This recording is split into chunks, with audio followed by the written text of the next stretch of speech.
Hello kids, आपण हिस्ट्रीचा दुसरा chapter बघितला होता, बिगिनिंग ऑफ कॉलोनियल रूल. त्याचा पार्ट 1 झाला. आता पार्ट 2 बघूया. पहिल्या पार्टमध्ये आपण काय काय बघितलं? युरोपियन ट्रेडर्स होते, ते इंडियामध्ये कसे आले, त्याच्यानंतर कार्नाटिक वॉर्स झाली, त्याच्यानंतर ब्रिटिश डॉमिनन्स इंडियामध्ये त्याचं एक्सपान्शन कसं झालं, बॅटल ऑफ प्लासी बघितली, बॅटल ऑफ बक्सार बघितली, त्याच्यानंतर ड्युअल सिस्टीम ऑफ गव्हर्नमेंट बघितली आणि सबसिडरी अलायन्स पण बघितला. आता दुसऱ्या पार्टमध्ये आपण सुरुवात करूया doctrine of लॅप्सपासून.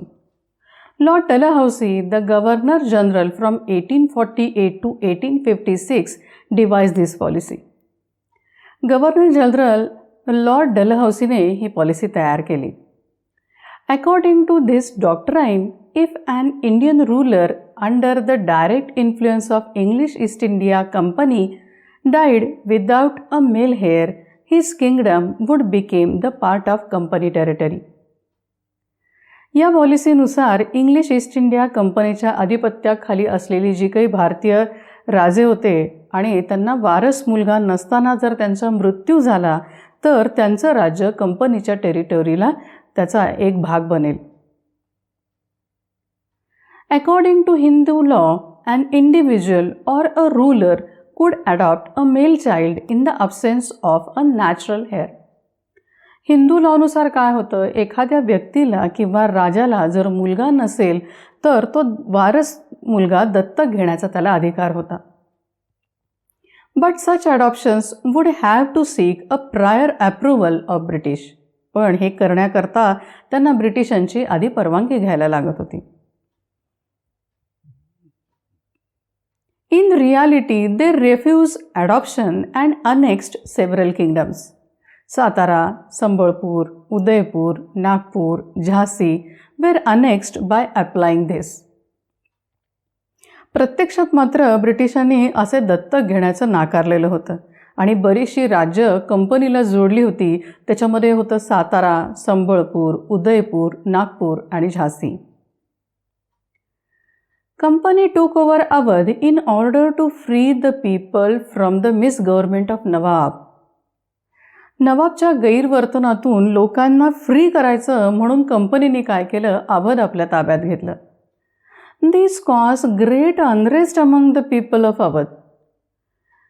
They were enraged by humiliating way of Nawab Wajid Ali Shah's deposition and revolted against the British.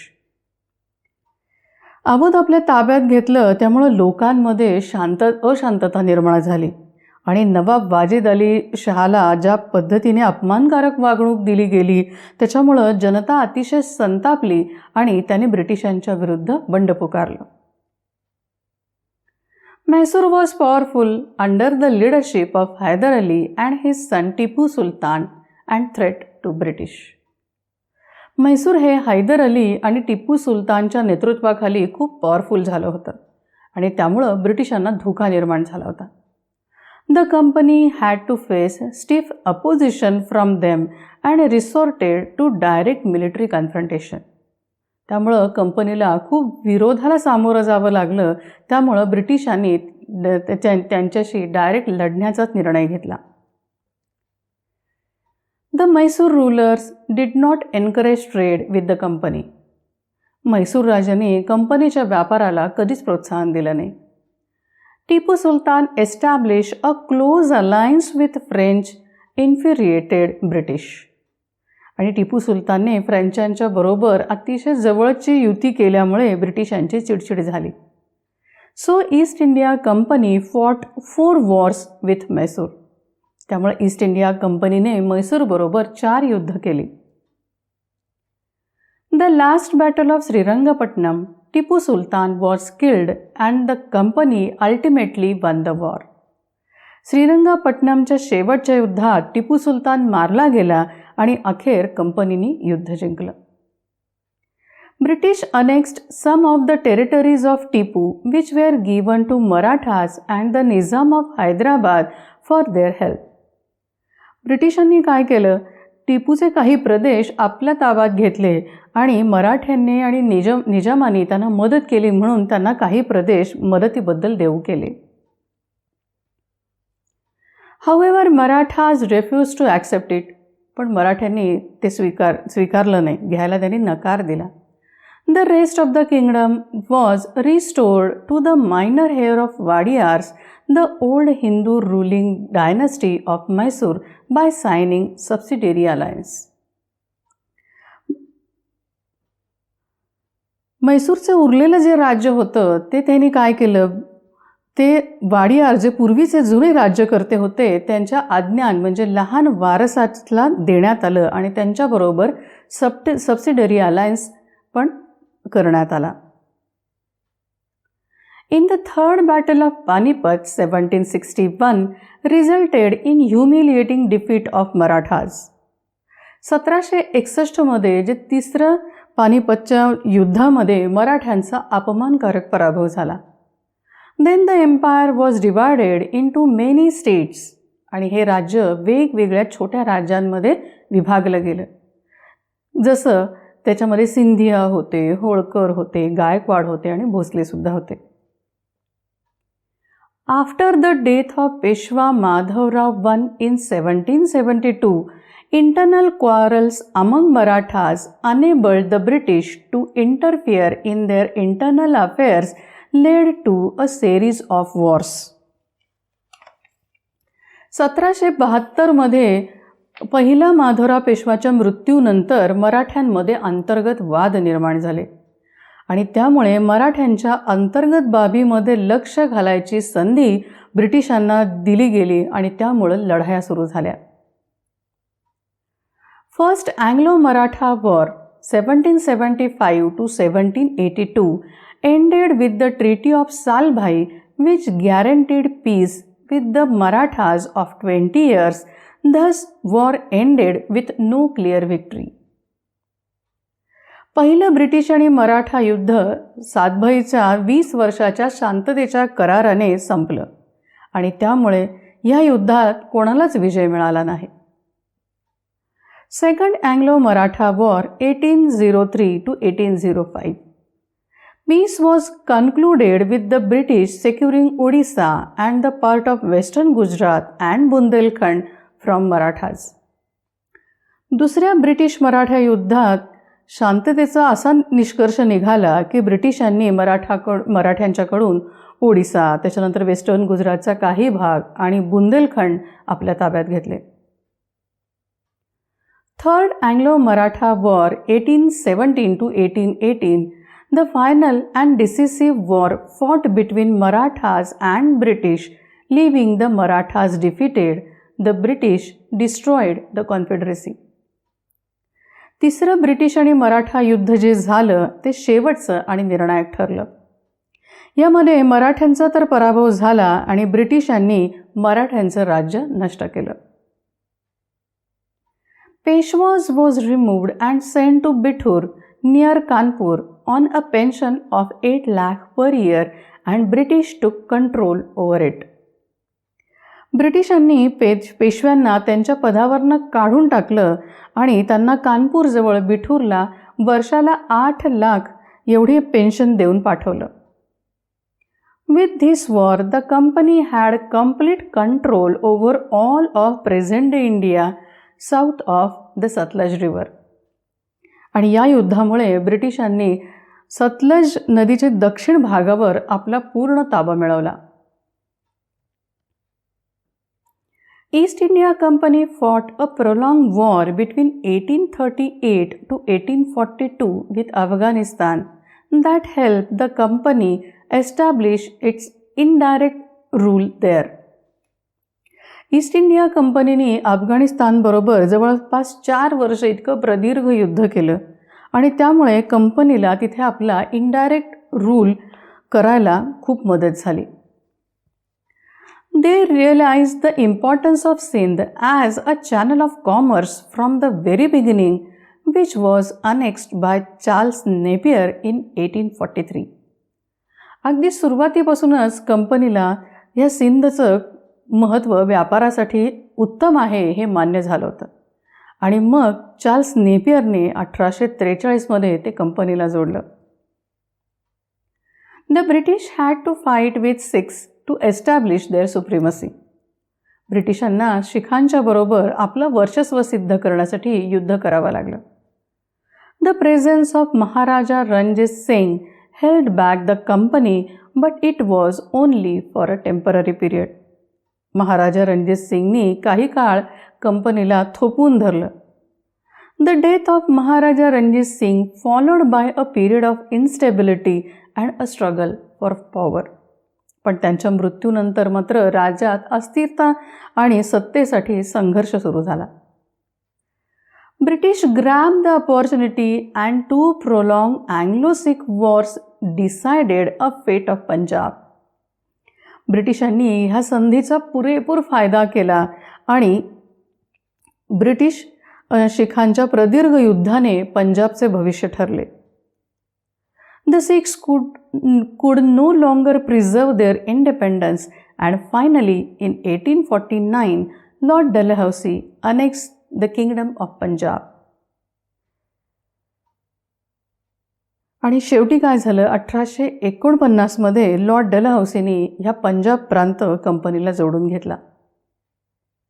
पॅरामाउंटसी, the battle of Buxar, battle of Plassey, Anglo Maratha wars, Mysore wars, Anglo Sikh wars establish the company as the paramount or supreme power in India.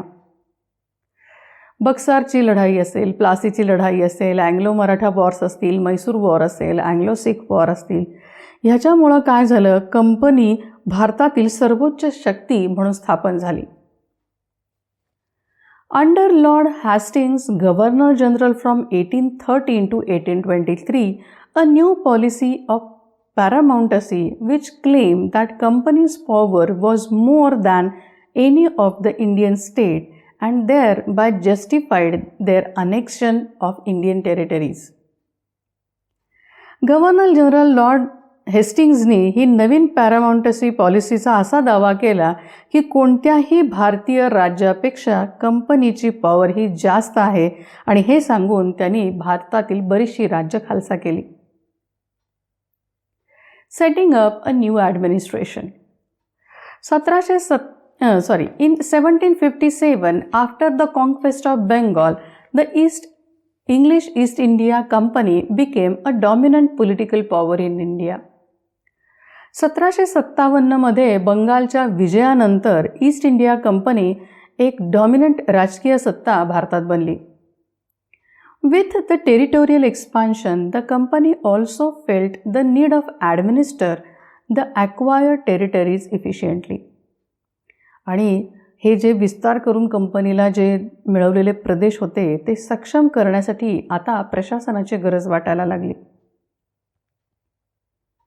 The British parliament make the series of law for better regulation and management for the company affairs not only India but also in England. आता British पार्लमेंटला भारतातल्या आणि इंग्लंडमधल्या या कंपनीचा व्यवहार चांगला regulation आणि management ठेवण्यासाठी कायद्यांची एक मालिका तयार करण्याची गरज भासली. आणि असे हे कायदे कुठले कुठले केले आणि त्यात काय काय होतं ते आता बघूया. पहिला ॲक्ट होता the regulating act 1773. The act introduce parliamentary supervision over the actions of the directors of the company. ह्या कायद्यानुसार कंपनीच्या डायरेक्टरच्या ॲक्शनवरती आता पार्लमेंटची सुपरविजन राहणार होती. British territories in India divided into units called presidencies. भारतातल्या ब्रिटिशांच्या टेरिटरीज आता वेगवेगळ्या भागात विभागले गेलेले होते आणि त्यांना प्रेसिडेन्सीज असं म्हणत. There were 3 प्रेसिडेन्सीज. अशी 3 प्रेसिडेन्सीज होत्या. एक होती बंगाल, दुसरी होती मद्रास आणि तिसरी होती Bombay. And each of these were administer by the governor. आणि प्रत्येकावर गव्हर्नरचं प्रशासन होतं. 3 presidencies under the authority of the Governor of Bengal, and new authority was raised to the position of the Governor General in order to create unified administration for India. या 3 presidency बंगालच्या गव्हर्नरच्या अधिकाराखाली होत्या आणि प्रशासनामध्ये सुसूत्रता आणण्यासाठी गव्हर्नर जनरल या पदाची नवीन नेमणूक करण्यात आली. आणि थोडक्यात याचा अर्थ काय, तो भारतातला एक प्रमुख होता. The Governor General was the supreme head of the administration with a council of 4 members appointed to administer Bengal.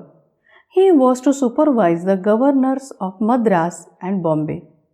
Warren Hastings 1773 to 1785 was the first Governor General appointed under the act. बंगालचं प्रशासन बघायला governor general या सर्वोच्च पदाची आणि त्याचे 4 council मेंबर्सना नेमण्यात आलं. तो मुंबई आणि मद्रास या दोन्ही ठिकाणी गव्हर्नरची देखरेखही करत होता आणि या ॲक्टच्या अंडर वॉरन हेस्टिंग्ज हा भारतातला पहिला गव्हर्नर जनरल म्हणून त्याची नेमणूक करण्यात आली. आता दुसरा act, the पिट्स India act 1784.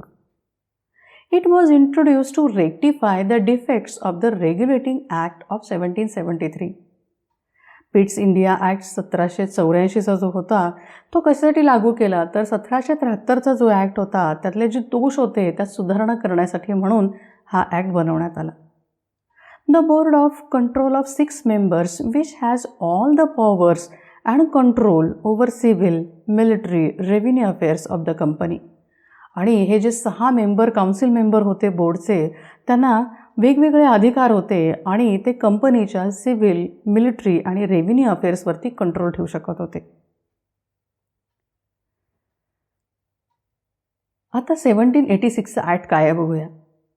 It gave the power to Governor General to overrule his council in certain situations.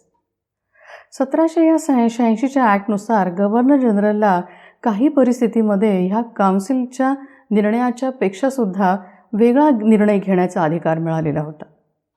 It make the Governor General as commander in chief of British force in India. आणि याच ॲक्टनुसार Governor जनरलला भारतातल्या British फोर्सचा commander in chief म्हणून बनवण्यात आलं. आता बघूया 1813चा चार्टर ॲक्ट. open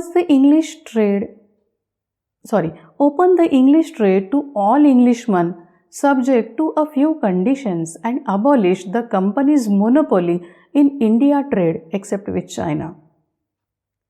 आता सगळ्या इंग्रजांना काही कंडिशन्सवरती भारतातला व्यापार हा खुला करण्यात आला होता आणि चायना सोडलं तर भारतातल्या कंपनीची जो एकाधिकार म्हणजे मोनोपॉली होती ती संपवण्यात आली होती.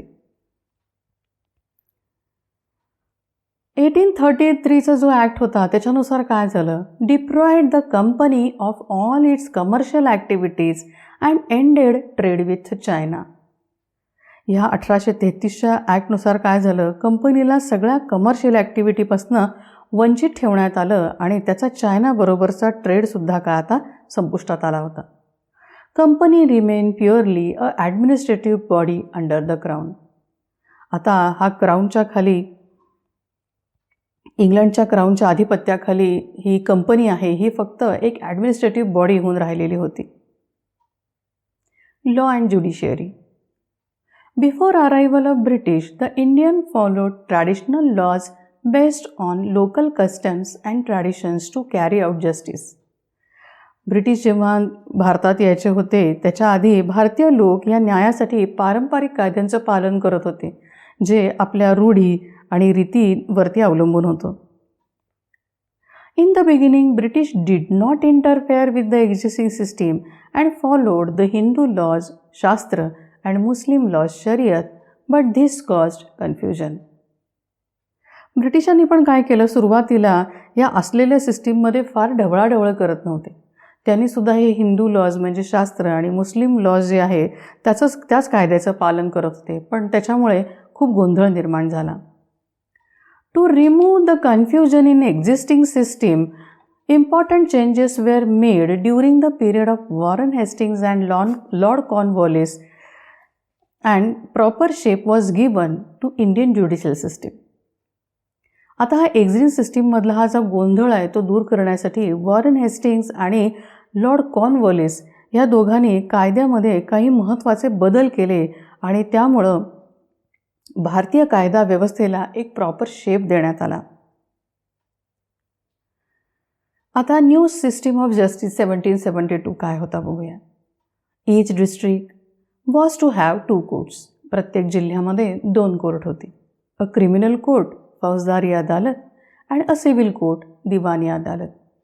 त्याच्यामध्ये पहिलं होतं क्रिमिनल कोर्ट, ज्याच्यामध्ये फौजदारी अदालत होतं, आणि दुसरं होतं सिव्हिल कोर्ट म्हणजे दिवाणी अदालत. In addition to this, the Sardar Diwani Adalat, a court of appeal in civil cases, and Sardar Nizamat Adalat for revising and confirming sentences were established in Calcutta. या व्यतिरिक्त सरदार दिवाणी अदालत म्हणजे सिव्हिल केसच्या अपीलसाठी ते होतं, आणि दुसरं म्हणजे सरदार निजामत अदालत हा शिक्षेला दुजोरा देण्यासाठी आणि काही रिवायझिंग करण्यासाठी कलकत्त्यामध्ये त्याची स्थापना करण्यात आली. आता याच नवीन ह्याच्यानुसार काय काय केलं गेलं बघा. The criminal courts remain in the hands of Qazi and a Mufti which were supervised by collector. आता हे जे क्रिमिनल कोर्ट होते ते काझी आणि मुफ्ती यांच्याच हातात होते, पण त्यांच्यावर देखरेख कलेक्टर करत होता. The civil courts were presided over by the collector, and the main job of the collector was to collect revenue and taxes. आता या सिव्हिल कोर्टचा अध्यक्ष कोण होता तर कलेक्टर होता, आणि या कलेक्टरचा मेन जॉब काय होता तर त्याच्या डिस्ट्रिक्टमधला रेव्हेन्यू आणि टॅक्सेस गोळा करणे. And maintain law and order in his district for which he could take the help of जजेस, पोलीस ऑफिसर्स अँड दरोगाज. आणि त्याचं अजून एक काम काय होतं, त्याच्या जिल्ह्यामधला लॉ आणि ऑर्डर मेंटेन करायचं काम पण त्याच्याकडं होतं, ज्याच्यासाठी तो जजेस, पोलीस ऑफिसर्स आणि दरोगाची मदत घेऊ शकत होता. Regulating act of 1773. Supreme court was establish in Calcutta in 1774. या 1773च्या कायद्यानुसार 1774मध्ये कलकत्त्यामध्ये सुप्रीम कोर्टची स्थापना करण्यात आली. Two notable developments in the field of judicial administration. खूप महत्त्वाच्या ज्युडिशियल ॲडमिनिस्ट्रेशनमध्ये काही उल्लेखनीय सुधारणा केल्या गेल्या. पहिली होती codification of laws, and establishment of high court was laid during the administration of the company. म्हणजे या कंपनीच्या प्रशासन काळात लॉचं कोडिफिकेशन करणं आणि दुसरी गोष्ट काय, हाय कोर्टची स्थापना करणं, ह्या दोन महत्त्वाच्या सुधारणा झाल्या.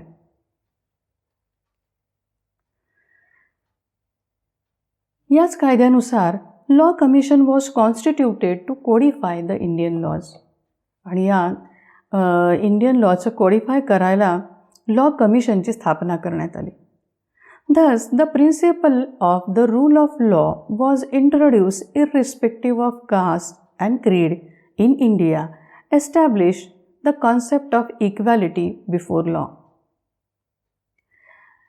कोणत्याही जाती आणि धर्माची पर्वा न करता रूल ऑफ लॉचं जे तत्वाचा परिचय करून देण्याचं काम ह्या ॲक्टमुळे करण्यात आलं, आणि कायद्यासमोर सगळेजण समान आहेत या संकल्पनेची सुद्धा स्थापना करण्यात आली. The Indian high court act 1861. यात काय झालं बघा. The high courts in Calcutta, Madras and Bombay were established by combining the supreme and Sardar courts. Sardar आणि सुप्रीम कोर्ट्स हे एकत्र करून कलकत्ता, मद्रास आणि मुंबई इथे हायकोर्टची स्थापना करण्यात आली. In early days, commercial and administrative duties were carried out by merchants, factors and writers. सुरुवातीच्या काळात कमर्शियल आणि ॲडमिनिस्ट्रेटिव्ह ड्युटीज ज्या होत्या त्या मर्चंट, फॅक्टर्स आणि रायटर्सच्या हातात होत्या. The candidate selected by the director of the company could join the civil service, but later they become extremely corrupt and inefficient. पण पुढं काय झालं, सिव्हिल सर्व्हिसेस जे कॅन्डिडेट होते, कंपनीचे डायरेक्टर ज्यांना निवडत होते, ते काय झाले, अत्यंत भ्रष्ट आणि अकार्यक्षम झाले. To purify the administrative system, Lord Cornwallis put his efforts. आणि ह्या ॲडमिनिस्ट्रेटिव्ह सिस्टीमचं प्युरिफिकेशन करायच्यासाठी सगळ्यात जास्त कष्ट कोणी घेतले असतील तर ते लॉर्ड कॉर्नवॉलिसने घेतले. The civil servants were required to sign a covenant not to carry a private trade and accept presents from the natives. आता यांना काय प्रतिज्ञापत्र या सिव्हिल सर्वंटना काय देण्यात आलं की त्यांनी प्रायव्हेट ट्रेड करायचं नाही आणि कोणाकडूनही कुठल्याही भेटवस्तू स्वीकारायच्या नाहीत. Salaries were raised of all cadres of services. आणि सर्व स्तरातल्या नोकऱ्यांमधील जी पदं होती त्यांचे पगार वाढवण्यात आले. Indian were recruited in the lower rank and subordinates in the civil services. पण भारतीयांची खालच्या पदांवरतीच नेहमी नेमणूक करण्यात आली आणि त्यांना दुय्यम स्थानच देण्यात आलं. The Charter Act of 1853 introduced open competition for recruitment to services through a competitive examination, but in spite of these provisions, the discrimination against the Indian employees of the company continued for a long time.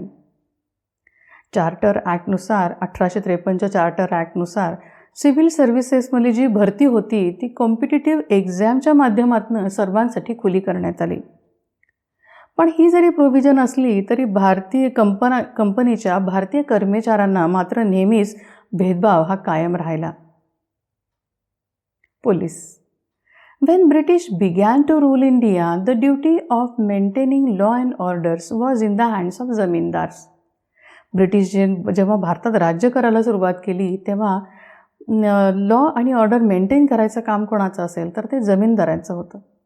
For this they have to kept a police force. आणि त्याच्यासाठी त्यांना police force ठेवावी लागत होती. Lord Cornwallis transfer these duties of zamindars to the number of darogas in every district and place under the district supervision of district magistrate. पण Lord कॉर्नवॉलिसनी काय केलं, ही जमीनदारांची जी duty होती त्या जिल्ह्यातल्या दरोगांना दिली आणि या डिस्ट्रिक्ट मॅजिस्ट्रेटच्या डायरेक्ट सुपरविजनच्या खाली त्यांना ठेवण्यात आलं. Army. Company recruit soldiers for its own army from peasants and train them as a professional soldier known as sepoy army.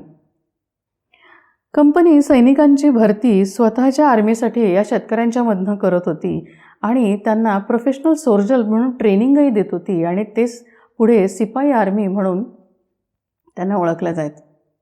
The soldiers were trained in use of latest arms and keep pace with changing military requirement. आणि पुढं काय झालं, या सोल्जर्सना latest आर्मचं हे काय झालं training देण्यात आलं आणि या ज्याप्रमाणे मिलिटरी रिक्वायरमेंट्स चेंज होत गेल्या तसं तसं त्यांना ट्रेनिंग दिलं गेलं. The British developed a uniform military culture in early 19th century. आणि ब्रिटिशांनी 19व्या शतकाच्या सुरुवातीला हे एक युनिफॉर्म मिलिटरी कल्चर डेव्हलप केलं. आता इथे हा चॅप्टर आपला संपला. आता ह्या पार्ट 2मध्ये आपण काय काय बघितलं बघूया. डॉक्टराईन ऑफ लॅप्स, नंतर होतं कॉन्क्वेस्ट ऑफ मैसूर, मग war against Marathas, conquest of Sindh आणि Punjab, setting up a new administration, civil services आपण बघितल्या, पोलीस बघितलं आणि आर्मी बघितलं. इथे हा चॅप्टर संपतो. ह्या चॅप्टरमध्ये ज्या ज्या गोष्टी डिटेलमध्ये बघितलेल्या आहेत ह्या सगळ्या गोष्टी तुम्हाला खूप कीनली लक्षात ठेवल्या पाहिजेत आणि ह्या सगळ्या पॉलिसीज कशा कशा वापरल्या गेल्या आणि त्याचा इम्पॅक्ट काय काय झाला हे सगळं आपण हळूहळू ह्या चॅप्टरमध्ये बघितलं आणि त्याचंच डिटेल्स अजून पुढच्या चॅप्टरमध्ये कसा त्यांनी त्या ॲक्टचा वापर केला ते सुद्धा आपण बघणार आहोत.